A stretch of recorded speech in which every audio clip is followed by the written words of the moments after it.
Kalau kita tidak punya harta untuk dizakati, haji boleh tidak ditinggal? Boleh jika belum mampu. Kecuali salat tak boleh ditinggal. Sakit salat, sehat salat, berdiri salat. Dah bisa berdiri duduk tapi tetap salat. Dah bisa wudu tayamum. Dah bisa berdiri, dah bisa duduk berbaring, tetap wajib salat. Sambil di saat kita menghadapi musuh lagi perang, masuk waktu salat, ada tata cara salat khawf. Bismillahirrahmanirrahim. Assalamualaikum warahmatullahi wabarakatuh. Alhamdulillahirabbil alamin. Allahumma shalli ala sayyidina Muhammad wa ala ali sayyidina Muhammad. Sahabat, teman-teman yang beriman yang insyaallah dirahmati oleh Allah Subhanahu wa taala, pada kesempatan yang sangat mulia ini mari sama-sama kita simak, kita dengarkan, kita ikuti tausiah dari guru kita almarhum Syekh Ali Jabir, pentingnya kita menjaga salat 5 waktu. Untuk lebih jelasnya, mari sama-sama kita simak tayangan berikut. Masalah yang kita hadapi berbagai macam masalah. Wallahi gara-gara hubungan kita sama salat belum beres. Masih ada masalah kita sama salat. Padahal salat itu satu-satunya ibadah yang tidak bisa ditinggal dan tidak bisa mewakili orang lain. Ada umrah badal? Ada umrah badal? Ada. Ada haji badal? Ada. Ada salat badal? Tidak ada. Tidak bisa diwakili. Harus kita sendiri laksanakan. Dan tidak bisa ditinggal. Puasa boleh tidak ditinggal? Boleh kalau lagi sakit atau musafir. Zakat boleh ditinggal? Boleh kalau kita tidak punya harta untuk dizakati. Haji boleh tidak ditinggal? Boleh jika belum mampu. Kecuali salat tak boleh ditinggal. Sakit salat, sehat salat, berdiri salat. Dah bisa berdiri duduk tapi tetap salat. Dah bisa wudu tayamum.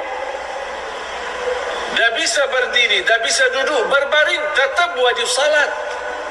Sambil di saat kita menghadapi musuh lagi perang, masuk waktu salat, ada tata cara salat khawf, salat takut.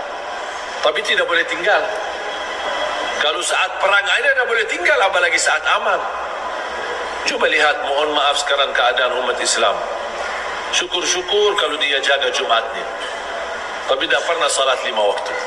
Dia kira Jumatnya bakal diterima, padahal tidak pernah salat 5 waktu. Kasihan. Salat itu tali hubungan kita sama Allah. Kalau terputus tali itu sama Allah lewat salat, tidak ada ibadah pun yang bakal diterima oleh Allah. Semuanya sia-sia. Haji sia-sia, umrah sia-sia, khatam Al-Quran berkali-kali sia-sia. Semuanya ada arti kalau salat tidak ada. Karena salat tiang agama. Jatuhnya tiang agama, jatuhnya agama.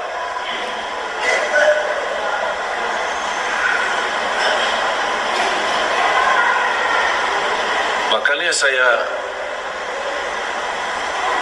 ketika menhadirkan guru saya, seorang ulama besar, dan beliau juru kunci makam Rasulullah SAW.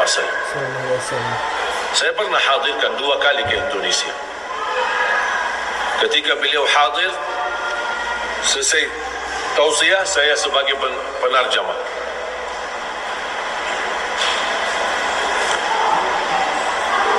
Saya pun terharu.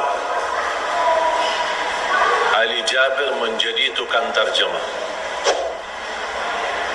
Subhanallah. 2008, 2009 belum bisa bahasa Indonesia.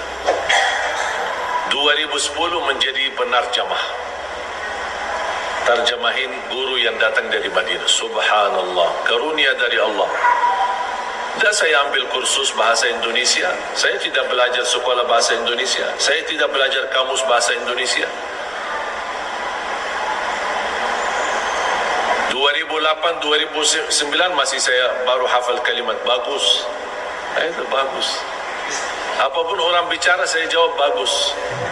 Siapa nama kamu? Bagus. Apa kabar? Bagus. Umur kamu berapa? Bagus. Saya tidak tahu, itu aja bagus. Kata teman saya, bilang aja bagus. Apapun orang bicara sama kamu, bilang aja bagus. Habis itu saya belajar lagi sama teman saya, tapi tidak kasih tahu artinya. Saya diajarin, apa kabar? Bagus. Mau kemana? Aku cinta kepadamu. Saya ikut. Saya subhanallah cepat hafal. Ketemu orang, Assalamualaikum, apa kabar? Bagus. Mau kemana? Aku cinta kepadamu. Ketemu perempuan, Assalamualaikum, apa kabar? Bagus. Mau kemana? Aku cinta kepadamu. Sambil bermau, apaan itu orang? Subhanallah, Allah berikan anugerah bahasa. Wallahi Bapak Ibu, bahasa ini anugerah murni taufik dari Allah. Bukan karena Ali Jabir hebat atau saya punya sesuatu. Tidak ada. Allah yang memberikan bahasa. Allah maha segala bahasa. Dan selalu saya berdoa, ya Allah, aku mohon berikan kepada aku bahasa Indonesia yang bisa difahami. Faham gak Bapak Ibu? Alhamdulillah, berarti doa saya sudah kabul.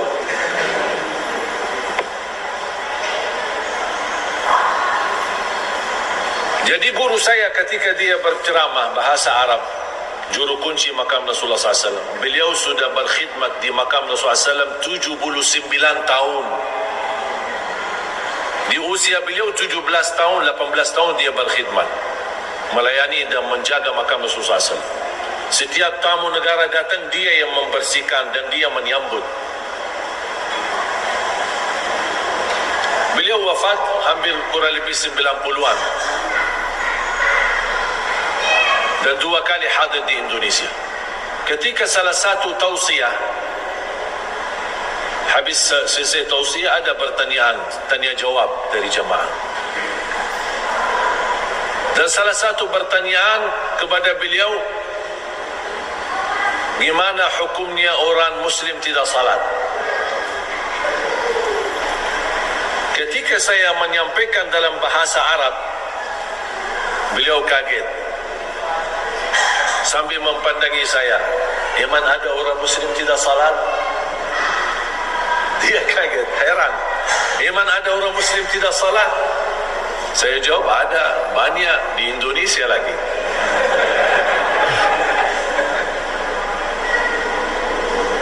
Sedih, banyak yang tidak salat.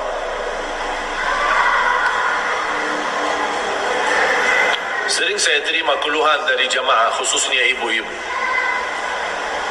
Curhat, nangis, anaknya susah salat. Aku capek sama anakku, tolong doanya, tolong amalannya. Saya tanya, ibu maaf, anaknya umur berapa? Sudah 30 tahun. Subhanallah, 30 tahun susah salat. Saya fikir masih anak-anak, 5 tahun.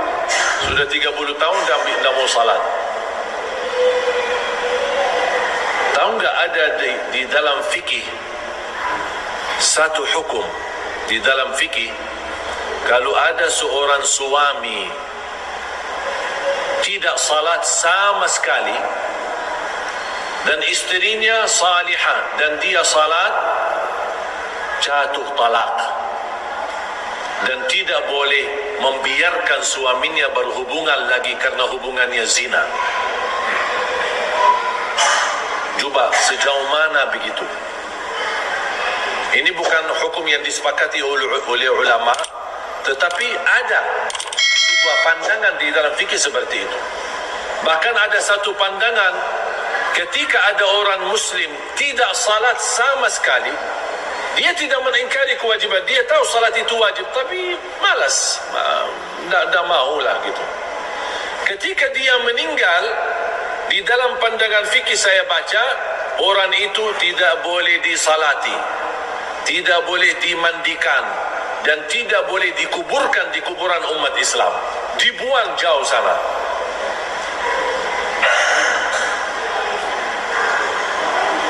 Ngeri ya? Coba mohon maaf kalau hukum ini berlaku, nampaknya sepi kuburan Islam. Wala haula wala quwwata illa billah. Kita doakan semoga pemuda-pemudi Indonesia Allah berikan hidayah. Alhamdulillah belakangan ini sudah mulai banyak hijrah.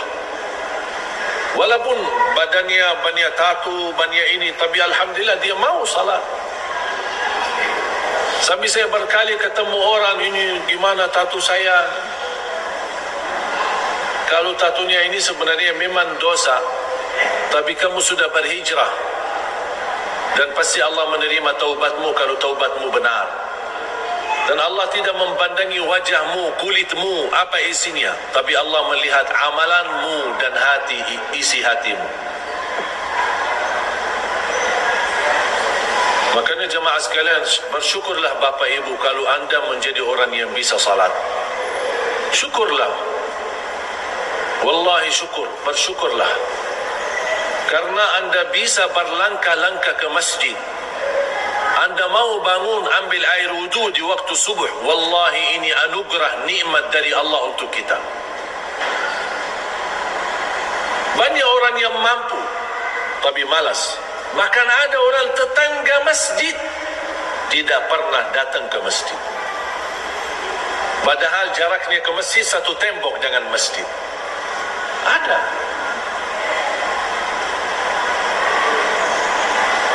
Makanya khususnya pemuda-pemudi, saya bahagia ketika masuk satu masjid dan begitu selesai acara datang remaja-remaja.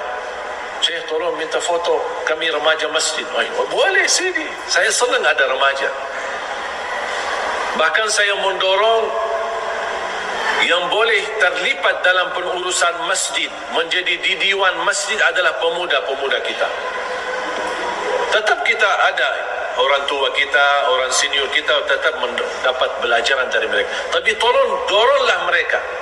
Kasih kesempatan mereka yang jadi imam, jadi muazzin, jadi pengurus di masjid, mengurusi masalah keuangan di masjid. Lipatkanlah mereka. Kalau ada musyawarah, jangan hanya yang tua-tua saja. Datangkan anak-anak muda. Karena mereka lah masa depan anak negeri kita Indonesia. Kita tinggal hanya menjadi contoh baik.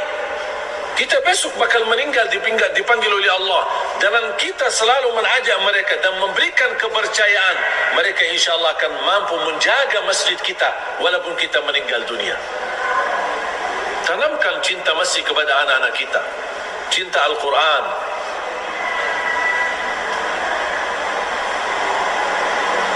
Saya pernah hadiri satu masjid di Bandung. Masya Allah. Ketua umumnya seorang muda. Wakilnya seorang muda. Terus saya tanya, ini baru mana bapak-bapak? Sudah habis ya? Tidak ada lagi ya? Ada Pak, ada. Cuma mereka sebagai ahli masywarah. Kalau ada persoalan yang mereka belum mampu, dipanggil yang bapak-bapak. Ini gimana Pak masukannya, nasihatnya? Karena yang tua ini tidak boleh kita tinggalkan. Jadi mohon Bapak Ibu, doronglah anak-anak muda kita. Berikan kepercayaan. Karena insya Allah semangatnya mereka luar biasa.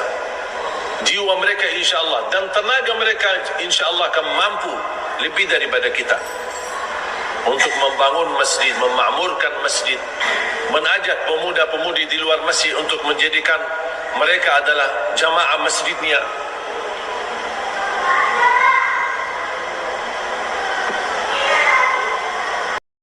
Alhamdulillahirrabbilalamin. Sahabat yang beriman, itulah tadi ilmu yang disampaikan oleh guru kita. Mudah-mudahan bermanfaat. Mudah-mudahan kita dapat istiqomah untuk menjaga salat 5 waktu kita. Karena apa? Karena salat 5 waktu ini adalah tali hubungan kita sama Allah. Bila salat 5 waktu kita rusak, maka rusak juga tali hubungan kita sama Allah. Mudah-mudahan kita dapat istiqomah. Mudah-mudahan kita tetap menjaga salat 5 waktu kita sampai ajal menjemput kita. Amin amin rabbal alamin. Mungkin itu saja yang bisa saya sampaikan. Dari kurang saya mohon maaf. Saya akhiri. Wassalamualaikum warahmatullahi wabarakatuh.